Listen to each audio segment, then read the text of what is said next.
हाय, तो फिर से इस मेरे नए वीडियो में आप सभी शिक्षकों का स्वागत है भाई। शिक्षक का स्थानांतरण न्यू अपडेट।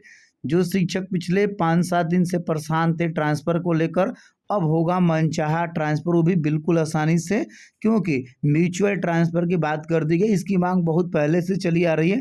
हमने भी कई वीडियो बनाकर इस पे बात किया था कि म्यूचुअल ट्रांसफ़र अगर होता है तो शिक्षकों की आसानी होगी उनका ट्रांसफ़र, और इस संबंध में सीएस महोदय ने स्पष्ट तौर पर पत्र जारी कर दिया गया है। पूरा प्रक्रिया क्या है उस पर बात करेंगे। इसके पहले मेरे चैनल पर नए हैं तो चैनल को जरूर सब्सक्राइब कर लीजिएगा, क्योंकि शिक्षा संबंधित हर एक अपडेट आपको समय समय पे मिलता रहता है। तो देखिए भाई, स्पष्ट तौर पर देख सकते हैं एससी सिद्धार्थ द्वारा दिनांक 26/6/2025 का ये लेटर है।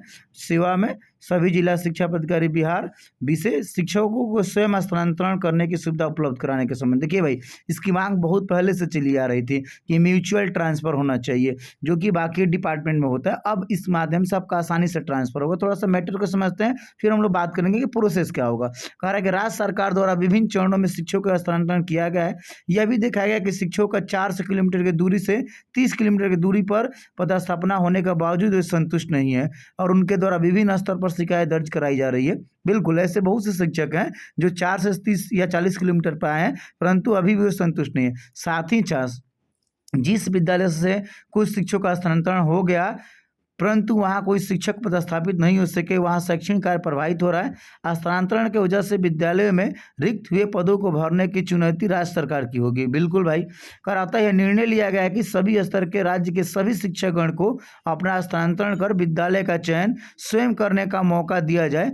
एक ही प्रकार के शिक्षक 2 या 2 से अधिक अधिकतम 10 शिक्षकों का अपना समूह बनाकर अपने बीच उन विद्यालयों में परस्पर स्थानांतरण कर सकेंगे। देखिए भाई, मतलब सामूहिक रूप से भी स्थानांतरण हो सकता है और आपका इंडिविजुअल हो सकता है। इसी प्रकार कहा जा रहा है एक ही प्रकार के शिक्षक 2 या 2 से अधिकतम 10 शिक्षकों का अपना समूह बनाकर अपने बीच उन विद्यालयों में परस्पर स्थानांतरण कर सकेंगे। कारण सभी समूह के शिक्षक एक ही कैटेगरी या था नियमित से नियमित। देखिए, जो आपको म्यूचुअल ट्रांसफर हो रहा है इसमें शर्त दिया गया है, अगर आप नियमित टीचर हैं मतलब 94-95 बैच के, तो आपको नियमित से नियमित का ट्रांसफर होगा। विशिष्ट शिक्षक है तो विशिष्ट से विशिष्ट का ट्रांसफर होगा, और विद्यालय अध्यापक है तो विद्यालय अध्यापक, मतलब चाहे आप टीआर 1 को हो या टीआर 2 के हों, ठीक है। मतलब बीपीएससी टू बीपीएससी आपको चूज करना है, जो भी आपके शिक्षक म्यूचुअल ट्रांसफर में होंगे, और विशिष्ट टू विशिष्ट और नियमित नियमित, ठीक है। अब कह रहे एक ही विषय, मतलब विषय भी सेम होना चाहिए, ठीक है, और विषय के अनुसार आपका क्लास भी सेम होना चाहिए, ठीक है। यथा गणित से गणित, भौतिकी से भौतिकी, रसायन से रसायन इत्यादि होंगे। ये क्लियर आप समझ गए, आपको अपने सब्जेक्ट में देखना है, क्लियर। तथा अपना परस्पर पदस्थापन उनके वर्तमान में पदस्थापित विद्यालयों के बीच कर सकेंगे। मतलब कि अगर आपको जिस विद्यालय में जाना है उस विद्यालय के टीचर आपके विद्यालय में आएंगे। मतलब कि अगर आप एक जिले से दूसरे जिले में हैं या एक ब्लॉक से दूसरे ब्लॉक में, तो इस रूप में होगा। तो आपको 3 बात ध्यान देना है। एक, अगर बीपीएससी शिक्षक है तो बीपीएससी टू बीपीएससी, ठीक है, इसमें टीआर 1 टीआर 2 दोनों लोग रहेंगे, ठीक है। नियमित है तो नियमित तो नियमित, और अगर आप विशिष्ट शिक्षक हैं तो विशिष्ट शिक्षक से विशिष्ट शिक्षक।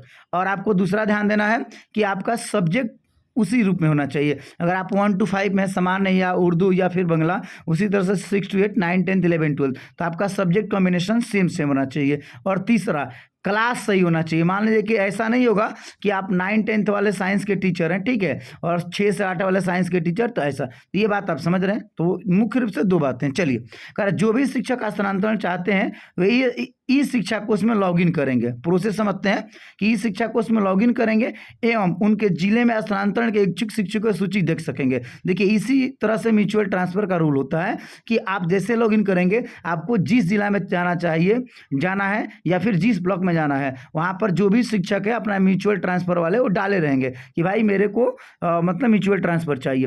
करे अपने विषय और कैटेगरी के ट्रांसफर के इच्छुक पूरे पंचायत, प्रखंड, अनुमंडल और जिले की सूची भी देख सकते हैं। देखिए, स्पष्ट कर दिया गया कि अगर आपको मान लीजिए जाना है तो आपको देखना है कि किस ब्लॉक में जाना है, किस पंचायत में जाना है, या अनुमंडल या जिला में, तो वहाँ पे शो करेगा कि आपको उस ब्लॉक में कितने टीचर हैं जो म्यूचुअल ट्रांसफर चाहते हैं, वो अपना रिक्वेस्ट डाले रहेंगे। तो आपको कैटेगरी देखना है, विषय और कैटेगरी देखना है। कह रहा है इस प्रक्रिया में कोई शिक्षक 2 के इच्छुक हैं, ठीक है, तो कोई शिक्षक 2 या 2 से अधिक अधीनस्थ 10 वैसे शिक्षकों का तक चयन कर सकते हैं जो पारस्परिक स्थानांतरण के इच्छुक है। मतलब आपको ये चॉइस दिया गया है कि आप 2, 3, 4, 5 और ऐसे 10 शिक्षकों का मतलब ले सकते हैं कि इस ब्लॉक वाले नहीं मिलते हैं, अगले ब्लॉक वाले मिल सकते हैं, या इस स्कूल वाले नहीं तो अगले स्कूल वाले। कर OTP के माध्यम से संबंधित शिक्षकों का मोबाइल नंबर प्राप्त हो सकेगा, ठीक है, जिनसे आप संपर्क कर अपने इच्छित विद्यालय का चयन कर सकेंगे। बहुत आसान प्रोसेस कर दिया गया है कि आपको OTP भेजना है और संबंधित मतलब जो शिक्षक होंगे मोबाइल नंबर उनका प्राप्त हो जाएगा और आप इजिली बात कर पाएंगे। कह रहा है कि हस्तांतरण का आवेदन इस शिक्षा कोष के माध्यम से दिया जाएगा, जो भी आपको आवेदन देना है। कह रहा है इस शिक्षा कोष में OTP के माध्यम से सत्यापन होने के 3 दिन में हस्तांतरण आदेश निर्गत हो जाएगा। देखिए भाई, अगर आपका हस्तांतरण हो जाता है तो OTP के माध्यम से सत्यापन होता है और 3 दिन के आपको अंदर हस्तांतरण आदेश आपको निर्गत कर दिया जाएगा, जो ट्रांसफर ऑर्डर जैसे कि अभी जारी किया गया था। कर हस्तांतरण आदेश निर्गत होने के 7 दिन के अंदर अपने चयनित विद्यालय में योगदान करना अनिवार्य होगा। मान लीजिए कि आपका म्यूचुअल ट्रांसफर एक्सेप्ट हो जाता है, उस विद्यालय के शिक्षक चाहते हैं और वो भी चाहते हैं, तो आप लोग को 7 दिन के अंदर आपको जो भी विद्यालय मिला है उसमें आपको योगदान करना होगा। यदि पूरे समूह में एक भी शिक्षक अपने योगदान देने से इनकार कर देते हैं तो सभी स्थानांतरित शिक्षकों का हस्तांतरण आदेश रद्द कर दिया जाएगा। अगर ऐसा होता है कि एक भी शिक्षक अपने योगदान देने से इनकार करते हैं, अगर ग्रुप वाइज चलते हैं तो ठीक है, तो आपको रद्द किया जाएगा। कर इस प्रक्रिया का विस्तृत अनुदेश अलग से निर्गत किया जाएगा। इसका एक स्पेशल गाइडलाइन आने वाला है। कर इस वर्ष चूंकि जून महीने में विभिन्न तिथियों को हस्तांतरण किया गया है, इसलिए विशेष स्थिति में यह व्यवस्था 10 जुलाई से पूरे जुलाई माह के लिए उपलब्ध रहेगी। इस व्यवस्था में राज्य मुख्यालय अथवा जिला स्थापना समिति की कोई भूमिका अथवा कोई हस्तक्षेप नहीं करेगा। देखिए स्पष्ट कर दिया गया है कि इसमें सचिवालय स्तर से या जिला स्तर से स्थापना से कोई भूमिका नहीं रहेगा। मतलब जो शिक्षक है खुद ही अपना हस्तांतरण कर लेंगे। कह राज्य के सभी शिक्षक शिक्षिका समूह अपने स्तर से इस शिक्षा कोष के माध्यम से परस्पर हस्तांतरण आदेश प्राप्त कर सकेंगे। अनुरोध है कि इस व्यवस्था से सभी शिक्षकों का अवगत कराया जाए और ACS सिद्धार्थ का ये लेटर है। तो इस तरह से आपको इस शिक्षा कोष के माध्यम से म्यूचुअल ट्रांसफर बिल्कुल आसानी से होगा और ये काम करना भी शुरू करेगा।